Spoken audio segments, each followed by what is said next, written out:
Hello and good day, everyone. For today, the topic that I will be presenting is about the role of biosecurity in swine herd health and productivity. So let me start off with sharing with you some of our experience in the Philippines in the last few years. When I used to work for Zoetis, when ASF started to be detected in the Philippines middle of 2019, we did biosecurity audit to determine the preparedness of the commercial farms in the Philippines against African swine fever. We used this tool to assess how protected the farms are, and this tool was developed by Evans Van Odyne in the UK, and it looked at different key areas that are potential risks of entry of African swine fever virus. In all, for half of 2019 to early 2020, we managed to do audits on around 198 farms with a total sow level back then of around 129,000 sows. So in all, comparing this to the industry back then, probably this will be around 25% of the total commercial farms in the Philippines. Unfortunately, our findings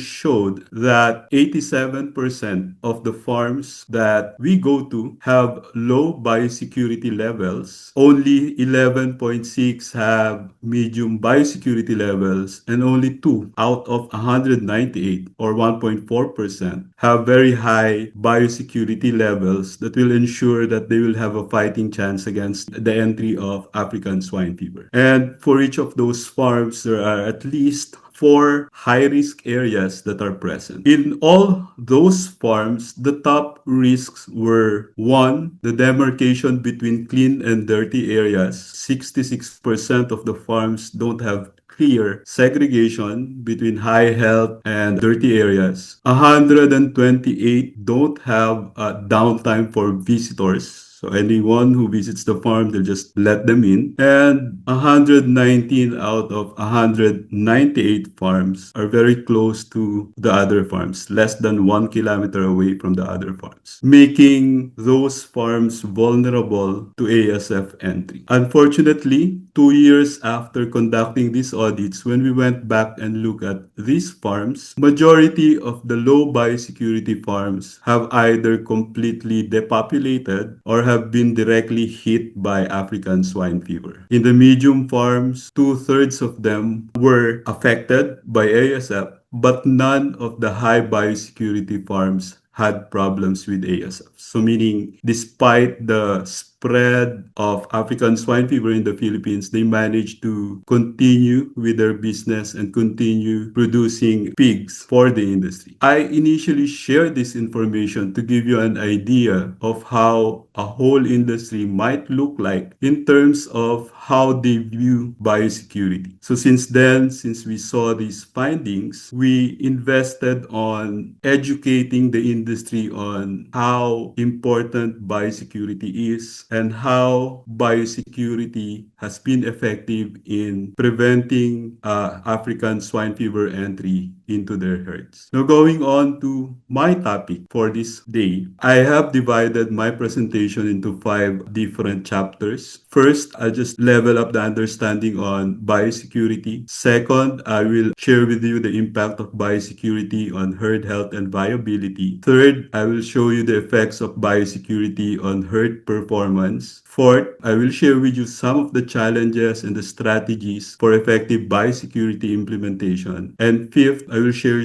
what other countries are doing to level up the biosecurity in their swine farms. Now, going on to my presentation, starting off with the first subtopic. Many of you are familiar with the different tools that we use to control any herd health issues or any herd challenges. So when presented with problems in the farm, particularly productivity problems or productivity that may have been caused by infectious causes, we normally look into our production records and see which specific parameter is affected by the problem. And then we use diagnostics to determine what the problem is. Now, depending on the review, the approach approach might be controlling the problem through changes in management, correcting feed flow, doing better husbandry, adjusting environment management, or controlling how replacement animals go into the farm. Or if there are effective vaccines against the particular problem, we may employ including those vaccines in the vaccination program and in the medication program. However, if we are not able to set up or maintain good biosecurity in the farm, then those problems or those issues might keep coming back again. So the frequency of those challenges will be much more if biosecurity is not set up and maintained well. When biosecurity is set up, the risk for introduction of new diseases is significantly reduced and significantly controlled. So that's how important biosecurity is as a tool in managing and maintaining our swine farms herd health. So what is biosecurity? Basically, any practice to protect the herds from the entry and spread of infectious agents and the disease they bring forms part of the biosecurity program within a herd. It is basically divided into two different subsections. One is external biosecurity. Most people refer to biosecurity when they discuss biosecurity is just purely preventing entry of disease into swine herd. Well, strictly speaking, that's just external biosecurity or preventing external threats from going into the farm. Well, the other half should be limiting the spread of the disease within the herd through proper management, movement of people, setup of biosecurity infrastructure in the farm. Both of these aspects of biosecurity are important. We have to prevent entry, and if enters in, the internal biosecurity will take control and prevent the spread of that particular pathogen or disease from spreading wildly within the herd. Whatever or however you implement biosecurity or whatever protocols you set up for biosecurity, it is guided by two basic fundamental principles. And the first principle is segregation. This could be actual barriers or SOPs or temporal barriers that you set up to break the direct entry of anything that goes from the dirty area going into the clean area. So that's the first basic fundamental principle. There should be a separation. Could be physical barrier like establishing walls around the pig areas or internal fences to segregate the dirty area from the clean area within the farm. It involves putting different signages on the different entrances, and it involves wearing or changing clothes for the people that are going into, including potentially wearing personal protective equipments or PPEs. So those are the physical barriers to segregate the clean and the dirty area. The other way of segregating is really procedural. So you set up the farm to limit the entry points and then establishing a particular entrance where there are SOPs that anyone who's going into the farm should follow. That includes probably first signing in when you get in the farm so that the farm will know whenever someone visits into the farm. Next could involve probably spraying of alcohols on the hands, followed by shower, change of clothes. When those people visiting the farm, including laborers or the owners of the farm, would want to go to the clean area, they have to follow those entry procedures. It also includes personal hygiene. One of the things that we ask our people to do is just to basically simply cut their nails every day or as often as possible, because when they handle food in their houses from the market, there's a chance that viruses or bacteria might persist in the dirty nails, and we would want that to happen. So that's what's a good example of the personal hygiene mentioned here. So movement of personnel also. Many farms have moved to providing different colors of uniforms for different sections of the farm, so it will be easily noticed if people from the farrowing goes to the breeding or goes to the nursery. We limit those movement of the people people in the farm too. An important aspect of also procedural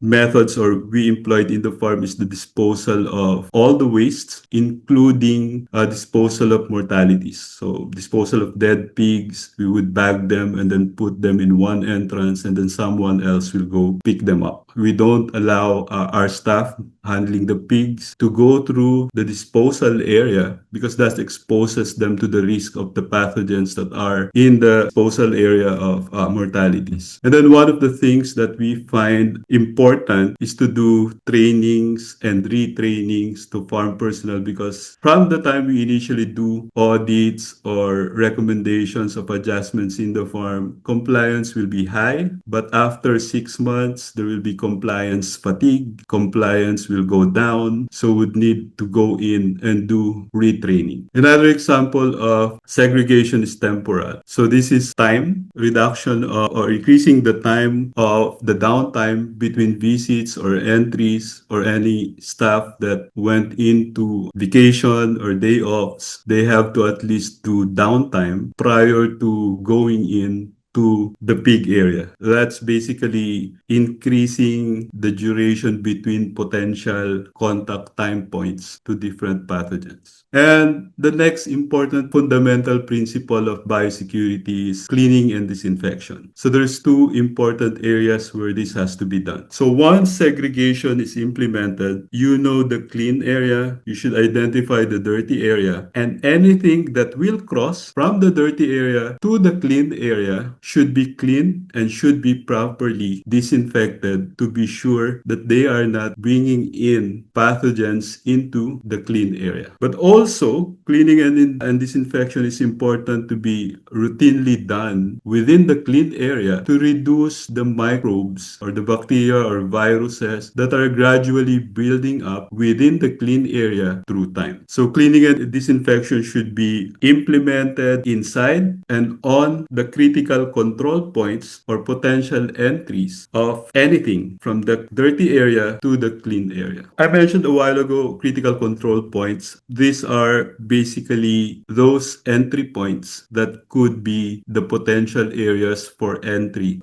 different pathogens. So when the clean and dirty areas are well identified, well demarcated, then the only possible entry point of the pathogens could be to the entry points of the personnel, to the entry points of the supplies, to the entry points of feeds, materials that will be used for maintenance, and more importantly, pest control. So first is segregation. Second is controlling those entries or the critical control points and implementing procedures on those critical control points. One of the lessons that we have learned for preventing entry of African swine fever in our farms is really employing just one way to control the entry in each critical point that won't be effective. And then during the pandemic, I read an article published about employing Swiss cheese model. The Swiss cheese model for COVID-19 prevention employs different control measure for one particular critical control point of entry with the assumption that no one single approach can 100% prevent the entry of a pathogen or virus. But if you line up different repeated controls, one of the others might cover up for the deficiency of the latter. So basically lining up increase different control points or at least 3 different ways to control the entry or 3 different procedures that the people bringing in things need to go through increases the chance of the efficacy of those procedures. And then also it is important that biosecurity protocols be refined further based on the epidemiology of the target disease. So later I'll show examples of how different farms in the US or different veterinarians in the US have prevented entry of PRRS, particularly using air filtration, because that's how they've seen ASF get into the farm. That's why they're using it. That's why they're focused on controlling the airborne prevent infection of that particular virus. And that approach is particularly what I meant in this slide, in that it should be refined further depending on the target pathogen that you want to prevent to gain entry into your operation. So moving on to the next subtopic on the impact of biosecurity on herd health and viability. This is a paper that I'm sharing with you on a publication by the group of Dr. Scott D from Pipestone in the US, where they looked into one big system with over 380,000 sows with multiple breeding herds. They grouped those farms depending on how they have implemented what they call next generation biosecurity, particularly tailored to prevent the entry of porcine reproductive and respiratory syndrome virus. They did classify them at the initial onset of the study depending on the compliant, those that are employing NGB or the next generation biosecurity, and those that were not implementing NGB religiously, and monitored those farms for a total of 2 years. So on the top, the table will show 56 herds with a total of 313,000 sows that implemented the NGB, the next generation biosecurity, and the table below listed the farms, the locations, the size of the farm of those that were not implementing next generation biosecurity. And for those 2 years, they computed for the PRRS incidence risk for each group, and the risk for those farms that were implementing NGB was 8.9%. So there's still a risk, but it's low. While those farms that did not implement the next generation biosecurity had a first incidence risk of 40%. And the difference between those that were not implementing and those that implemented is statistically significant. So breaks are happening higher in those farms that did not implement the next generation biosecurity. Basically, the impact of biosecurity is to reduce the incidence of disease outbreaks into the herd. So you implement biosecurity to have less outbreaks in the herd. And the second impact is if you have good internal biosecurity, if a particular pathogen comes into the farm, the spread won't be as rapid as compared to if you do not have effective biosecurity programs in place. In terms of specific cost of the implementation, the cost benefit of implementation of biosecurity, definitely it will be dependent on the cost of the disease that you are trying to prevent. And the next couple of slides just highlighted a study in a big system where they looked at within their whole system what is the cost of these particular diseases, swine influenza, PRRS, and mycoplasma, just on finishing pigs in their operation. What they found out was for mycoplasma, the difference in terms of losses is negligible. So it's not that big if it's only mycoplasma that's getting into the herd. If it's PRRS, then it starts to go up because there's an impact already on ADG or average daily gain. So the cost of PRRS in finishing pigs is around $5.5 per finishing pig. For swine influenza, it's about $3.2. So that's when finishing pigs are infected with or have outbreaks with mycoplasma alone, PRRS alone, or swine influenza alone. What's more devastating is if these diseases comes into your farm in pairs. So there's a synergistic impact when of those pathogens go into the farm. So if PRS and Hemhayo both gains access to your operation and causes clinical signs, the cost shoots up to $9.6. If it's PRS and swine influenza, it's 10.4. If it's swine influenza and mycoplasma, it's $10 per pig. So what does this data tell you? If you're able to not prevent, at least the objective of biosecurity should be to limit the entry of pathogens, because if different pathogens are able to gain a free access into your herd, then the impact will be more devastating. So In the finishing pigs, they looked at the impact of the diseases in terms of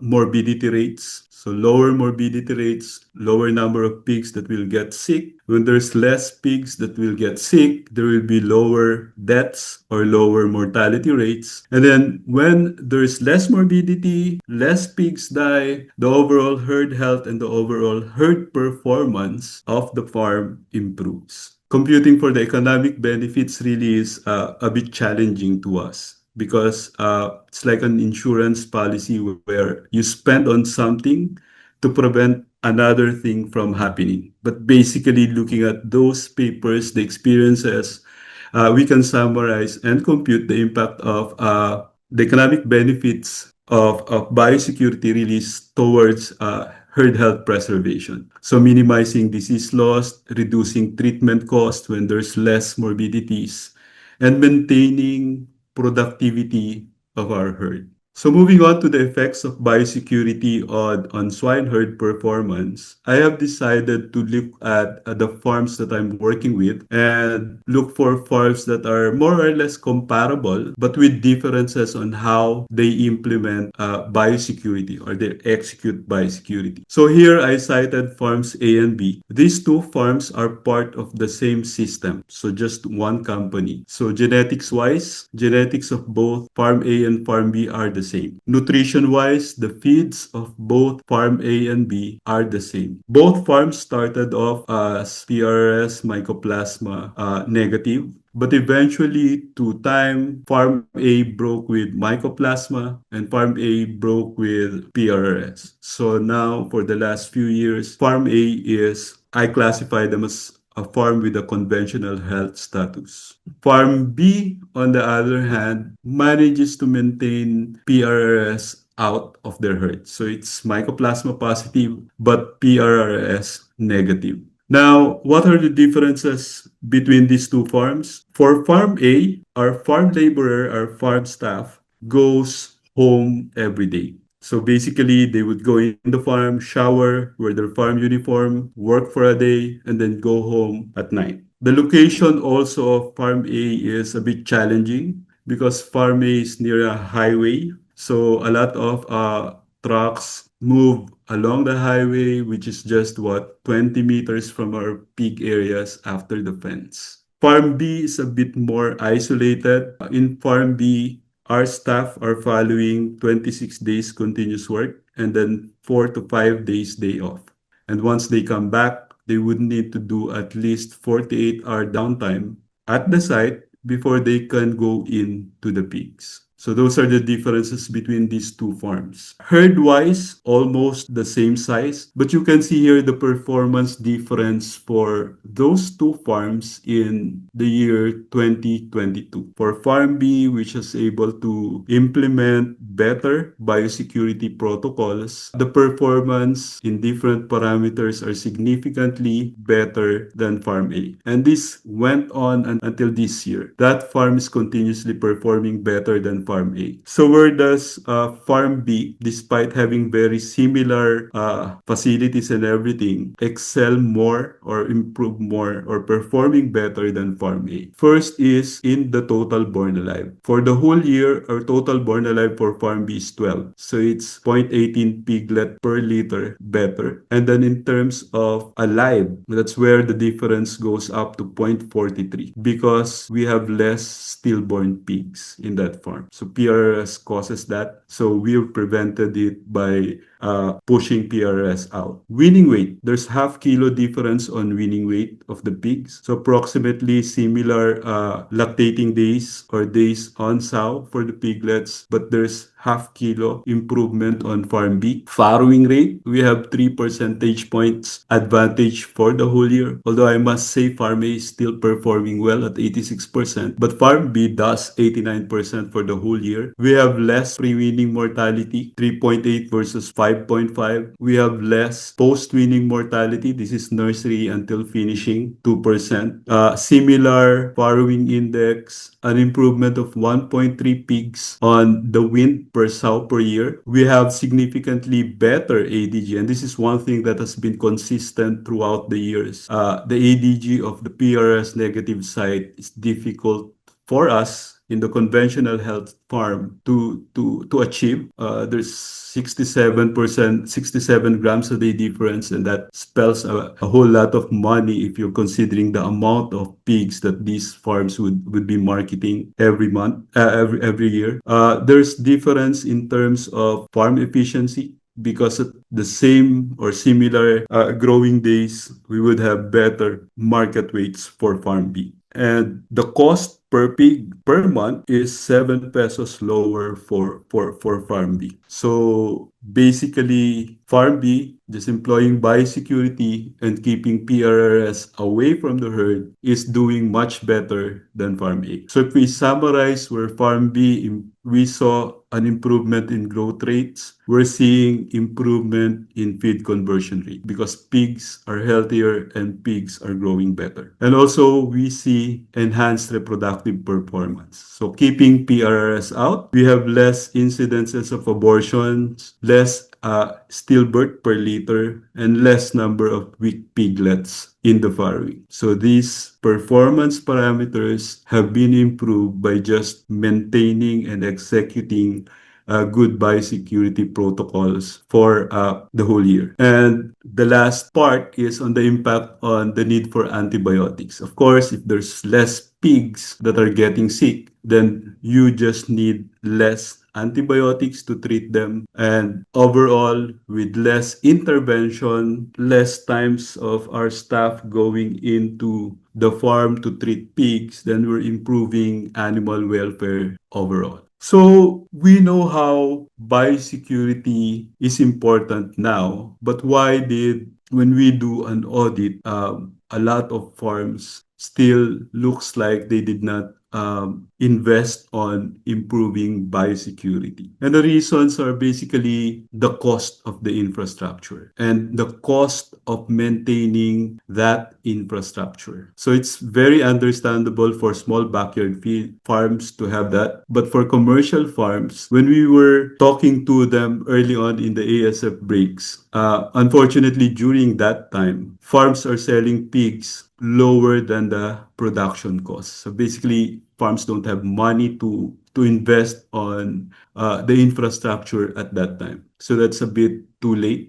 When they know that they have a problem, they don't have the budget to invest on the infrastructure. That's why a lot of them really did not move. But when 2021 came, 2021 for us in the Philippines is the best year for swine production. Whoever had pigs back then earned twice than what they spent in the farm. A lot of farms gradually invested in improving the infrastructure and how they do biosecurity in their farm. So to me, back then, the number one issue on adapting biosecurity is really the cost. Before ASF, they didn't bother spending on that because they can control whatever problems somewhat with vaccination and medication. But when a pathogen without a vaccine came in, then that's when they realized that they should have invested prior to that.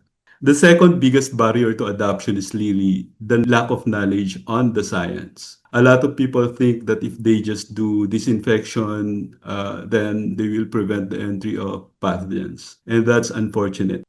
It's also very common to see small farms putting a lot of agricultural lime on the floors in the hopes that the lime will prevent. It does. And then they will put foot baths, putting in disinfectants that are acidic in nature. So what will happen if you step on the lime, which is very basic, and then step on a foot bath, which is acidic?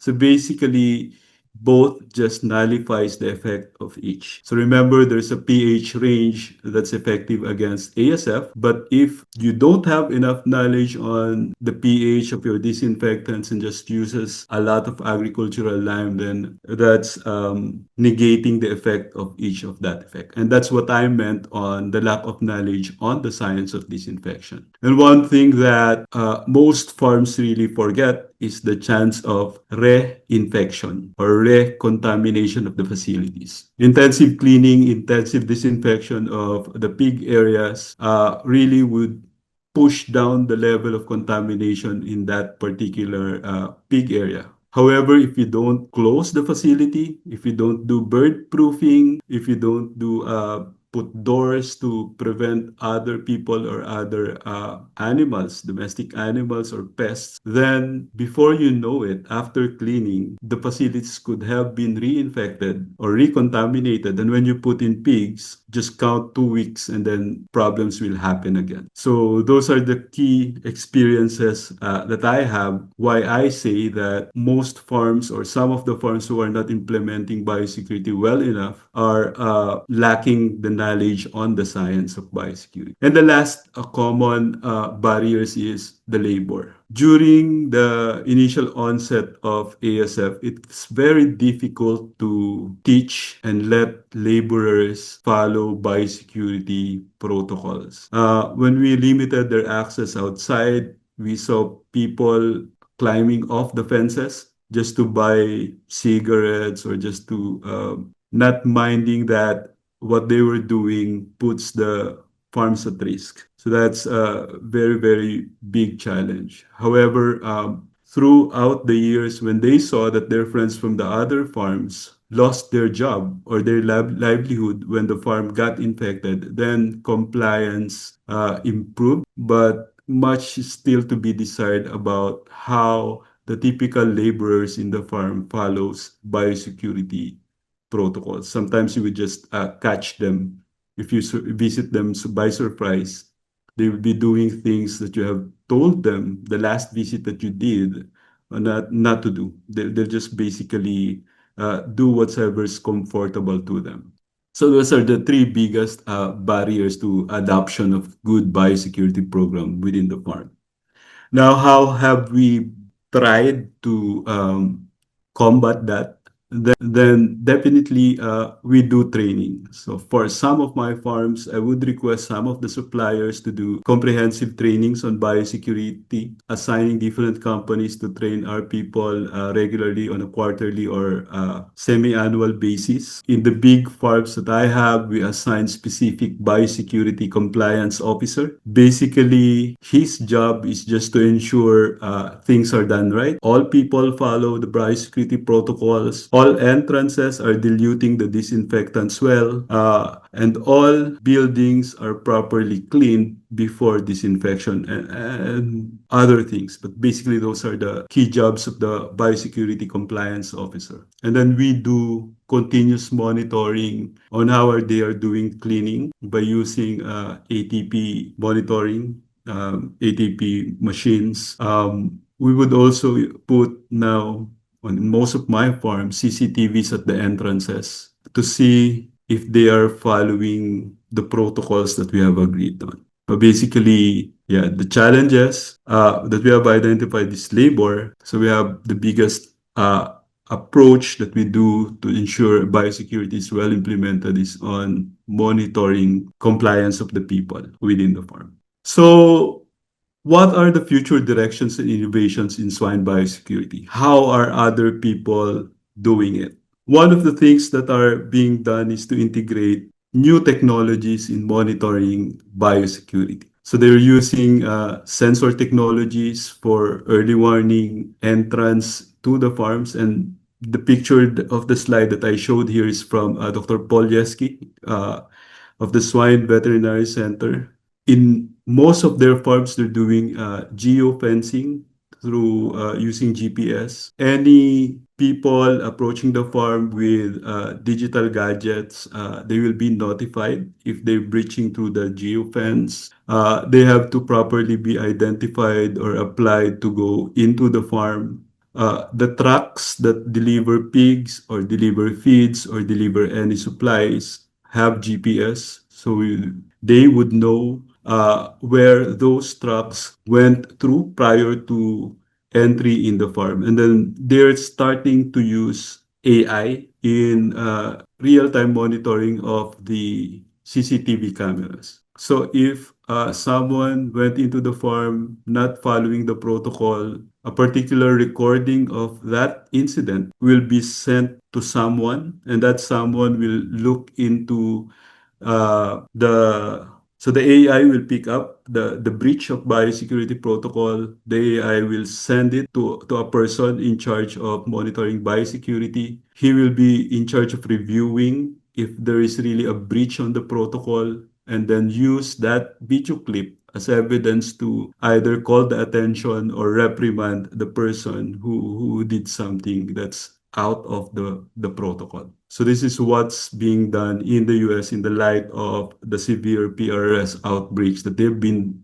experiencing in the last 2 years. In some operations, they are moving towards air filtration of the breeding farms. So I mentioned earlier that some are going this far to prevent the entry of ASF. And to them, it's a proven technology that they have used before for their boar stud farms. And those boar stud farms have been still high health, still PRS negative. And they're implementing the technology, scaling it up to put air filtration in their sow farms. So basically, the cost benefit of air filtration, according to Dr. Clayton, is really particularly beneficial in preventing the entry of PRRS on their breeding herds. So that's one thing that's also done. To me, one of the things that I have adopted is really including the biosecurity plan with the discussions with the engineers who are designing our expansion farms. So what used to happen before was the engineers, depending on the pig flow plan, will decide how the farm would look like and build the farm, and then eventually putting in biosecurity control points after the farm is built. Now, what I'm trying to do for my farms who are building new sites, developing new sites, is from the planning stage. I would sit down with the engineers, the architects, the people who will manage the farm and plan how the pig movement will be, how the staff movement will be, where the supplies will come in. So those biosecurity control points are already included in the master plan of the farm that will be developed. So it will not be just an add-on. It will be part of the plan. So when we build the farm, and we're building a couple right now, all the biosecurity protocols will form part of the plan, and it will be included in the construction. So this master plan that I'm showing here is just an example where uh, the farm wanted to build another 1,000 sow level farrow to finish farm. So we have to segregate the people, the production site. We have to build an access road around the farm. We have to um, get quotations and include feed silos, automatic feed delivery systems into the building to reduce the entry points of potential contamination. We have to plan mortality pickup points near each building, so that's where the people will put the mortalities or their trash, and then our mortality truck will just go around the farm and pick them up either at the end of the day or twice. Then before lunch and then before afternoon, so they would not be waiting in those disposal areas for so long. And we've designed those disposal areas to be at least contained, no restricted access by pests, restricted access by birds, and restricted contaminations. And we went to a point where we also planned how the water will flow. So we have internal drainage system, external drainage system, internal fencing, external fencing. Um, and that cost us really money. But if we're successful in building a farm that's really set up to be biosecure, then that expense will easily be taken over or paid for by the performance improvements, by the continuity of productivity of. So that's the end of my presentation. I just want to highlight three conclusions. First is really biosecurity is very important. to me as a veterinarian who was trained in school to treat diseases, after over 25 years of experience, definitely I would say that biosecurity should be an important part of the toolbox for managing herd health of farms. Discussions on biosecurity, how to prevent entry, should always form part of the discussions when we're talking to farmers on how to maintain productivity and profitability of our herds. And biosecurity, as I've showed in one of my real life examples in one of the systems that I'm working with, it's really key to improving productivity. So Farm A and Farm B, Farm A is not performing bad actually. If you look at the production performance I've showed, they are still better than the average performance of the farms in the Philippines. But basically, it cannot compete with the PRS negative farm in Farm B. So biosecurity helps farms be more productive by keeping away diseases. And last is really with all the viruses and pathogens that's threatening our production system, to maintain the viability or the sustainability of our farms, definitely we have to invest on biosecurity, and we have to keep improving the way we do biosecurity in our farms, because that's the only way to sustain the viability of the farm, to maintain our productivity, the farm's productivity. So with that, thank you very much. And I think I'll just show the last slide because I think this is very powerful. For all of you who are managing herds or own farms, uh, the future of your herd is in your hand, and it can only be done if you're implementing good biosecurity. So thank you very much and have a good day.